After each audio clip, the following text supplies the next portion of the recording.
from Ano po this masagot natin? to this. Opo, mag-vlog na naman tayo. Lalakad naman po tayo. Opo, yan na po ang Boracay na pinuntahan namin.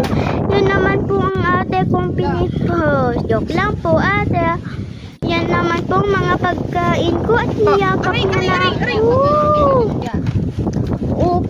Opo, magtitiktok-tiktok muna tayo.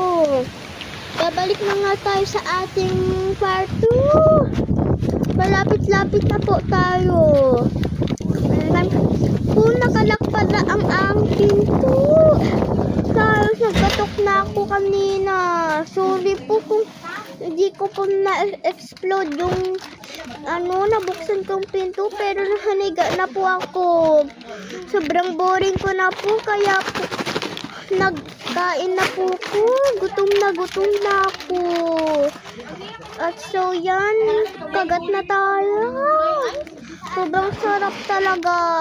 Bye-bye po guys.